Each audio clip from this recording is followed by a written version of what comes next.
Mr. Prime Minister, what was the biggest achievement of tonight's meeting? No comment.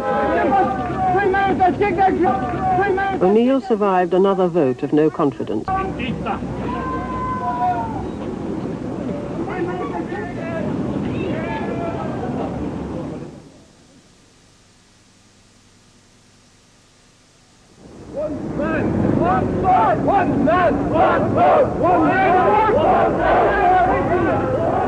The marchers intended to go through Protestant areas. In a country where both Protestant and Catholic are acutely aware of their territory, this was a defiant act. We shall not. The march was blocked by Paisleyite demonstrators, harassed by Protestant vigilantes and continually rerouted by the police. We've had some difficulties along the route, and there are certain towns we've been prevented from going through. We don't like that, but we feel that that demonstrates the fact that in Northern Ireland we have a situation like the southern states of America, where you do not have the basic democratic liberty of free procession. We are not afraid. We are not afraid.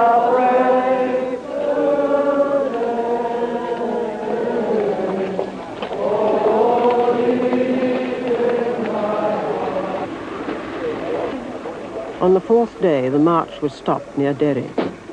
The marchers were told that there were Protestants armed with homemade weapons ahead. District Inspector Hood warned them that they might be stoned, but did not suggest that the march should be rerouted. After some discussion, it was agreed that the police would escort the marchers over Burntollett Bridge. Police have said they are quite prepared to get us through this obstacle. And if we all keep in very close formation on the right-hand side of the road, the people throwing the stones will be on high ground on the right-hand side. If we keep in close formation on the right-hand side under the hedge, keeping well into the right-hand half of the road, then we should be okay. The marchers walked into a carefully prepared trap. Loyalists were waiting on the hillside above the road.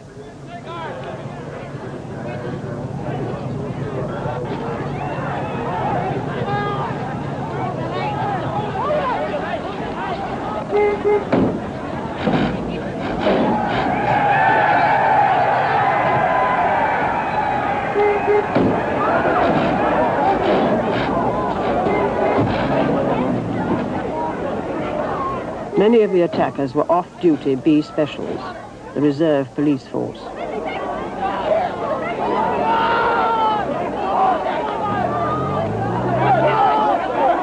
Police protection had been inadequate. By the mere fact that they were going marching through loyalist areas, this in itself was provocation, as far as many Protestants saw it. And they reacted. Well, you had your Burntollett and the Waterside fracas and this type of thing. And basically it was because of the fact that the Protestant population feared this Republican threat and feared this Marxist threat. And this is the only way in which they could react against it. The state was utterly sectarian, and that it was important to demonstrate the depth of the sectarian reality of the state to outside opinion. And that, I think, was the basic strategy behind the Burntollett March, where it was known that the march would meet resistance.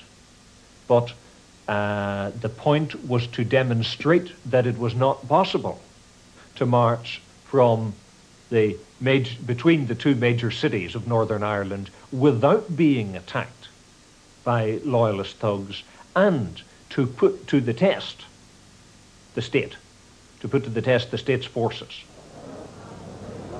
The march had made its point. Its rapturous welcome by Derry Catholics illustrated how it had further polarised the two communities. The authority of moderates in Northern Ireland was further undermined. That night, the police went into the Bogside, the Catholic district of Derry, and, to quote a government report, were guilty of assault and battery, malicious damage, and the use of provocative, sectarian and political slogans. Northern Ireland was at the point of no return. The 11th of January 1969. This civil rights march was scheduled to pass through the centre of Newry. Last night, the local committee on your behalf made a decision. That decision was that they would not accept any reroute on this march. They would not accept this unjust and tyrannical ban imposed by the discredited Unionist government. It is our view that we cannot go forward and accept any reroutes. The parade will not be permitted to turn left at this point. Order. I would now appeal to you all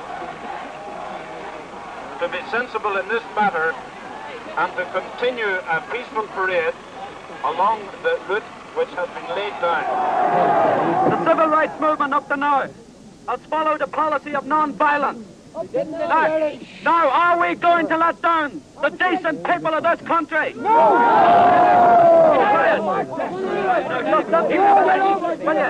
are a lot of people who have suffered. Now, is their suffering going to be in vain?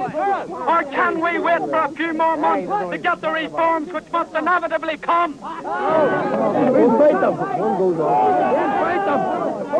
Come on!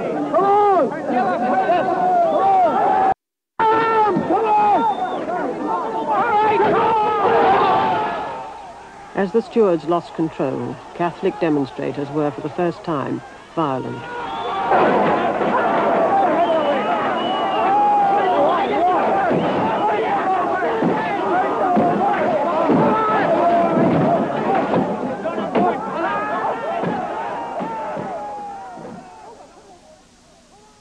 But I have also said that if there should arise a crisis in this land, when I would be needed to enter the political arena, I would not fear, but I would go with the support of the Protestant people of Ireland.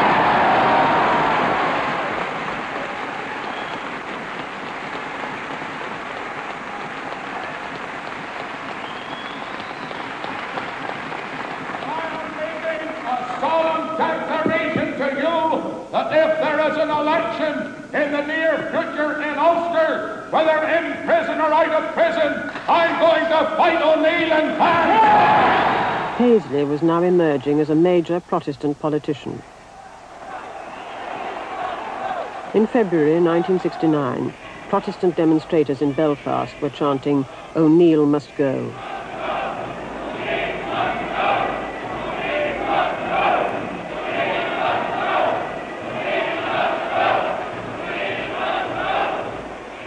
Then in March and April, there were bomb attacks against water and electricity installations.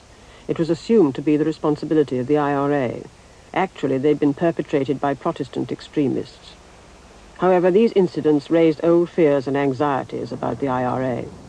As water was taken from standpipes, O'Neill was blamed for the degenerating situation and the rebirth of the IRA. On the 28th of April, 1969, he resigned. What is now impossible for me may be, I do not know, easier for someone else. But I have no regrets for 6 years in which I have tried to break the chains of ancient hatred. I have been unable to realize during my period of office all that I had sought to achieve. Whether now it can be achieved in my lifetime, I do not know. The Unionist Party meets to elect a new leader who would automatically become Prime Minister. Gentlemen, as Chief Whip of the Unionist Party, and as there were two candidates. James Chichester Clark, thought to be more moderate than his rival, Brian Faulkner. Major J.D. Chichester Clark, 17 votes. Mr. Brian Faulkner, 16. Chichester Clark was related to O'Neill.